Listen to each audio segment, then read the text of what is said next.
राव बीघा 1465 से 1504। पिता राव जोधा थे, माता साकला नौरंगदे थी। राव जोधा द्वारा रानी जसमादे के प्रभाव से सातल देव को शासक बना देने पर जोधा से नाराज बीका ने जोधपुर के उत्तर में जागल प्रदेश को जीतकर शासन स्थापित किया।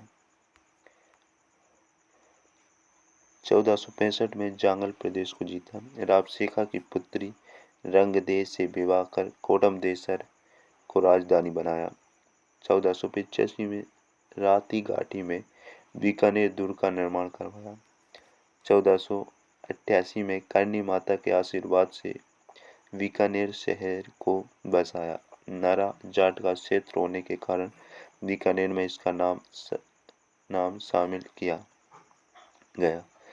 1504 में राव बीका की मृत्यु हो गई। लूणकरण 1505 से 1526। इससे पहले इसका भाई नरा 4 माह शासक रहा। राव बीका का सबसे छोटा पुत्र लूणकरण, उपनाम कलयुग का कर्ण लूणकर्ण, जय सोम द्वारा रचित कर्मचंद वंशोत्कीर्तन काव्य में लूणकर्ण की तुलना दानवीर कर्ण से की गई है। लूणकर्ण ने फतेहपुर के कायम खानियों, नागौर के मोहम्मद का, जैसलमेर के रावल जैसी को पराजित किया। 1526 में डोसी का युद्ध में शेख अबी मीरा से संघर्ष के दौरान लूणकर्ण की मृत्यु हो गई। लूणकर्ण ने अपनी पुत्री बालाबाई का विवाह आमेर के पृथ्वीराज कछवाहा से किया था। राव जेतसी 1526 से 1541। राव लूणकर्ण की मृत्यु के बाद शासक बना राव जेतसी अपने पुत्र कल्याणमल के नेतृत्व में बीकानेर की सेना खानवा के युद्ध में राणा सांगा की मदद हेतु भेजी।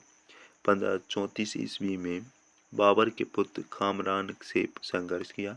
इस संघर्ष का वर्णन राव जेतसिरो छंद में मिलता है। पाइवा का युद्ध 1541।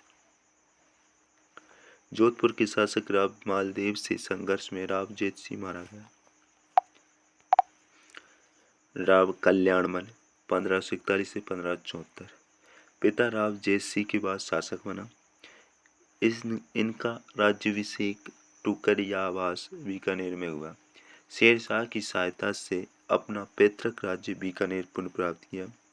मुगल अधीनता स्वीकार करने वाला व मुगलों से वैवाहिक संबंध स्थापित करने वाला बीकानेर का पहला शासक। गिरी सुमेल के युद्ध में शेरशाह की मदद की। नागौर दरबार 1570।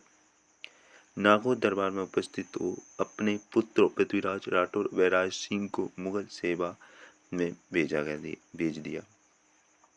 इनके दरबारी कवि सदाशिव भट्ट ने राज विनोद की रचना की। 1574 में कल्याणमल की मृत्यु हुई। पृथ्वीराज राठौड़ जन्म 1549 में हुआ। पिता राव कल्याणमल थे, उपनाम डिंगल का हिरोंस पीतल। प्रसिद्ध रचनाएं थी इनकी बेली किशन रुक्मणी, दसव भागवतरा दुआ, गंगा जीरा दुआ, ठाकुर जीरा दुआ आदि।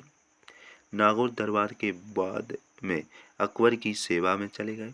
अकबर ने इन्हें गागरोन का दुर्ग भेज दिया। पृथ्वीराज अपने समय का सर्वोच्च वीर व्यक्ति था और पश्चिमी ट्यूडर राजकुमारों की भांति अपनी ओजस्वी कविता के द्वारा किसी भी कार्य का पक्ष उन्नत कर सकता था तथा स्वयं तलवार लेकर लड़ भी सकता था। Kannada James toll. जय हिंद, जय भारत।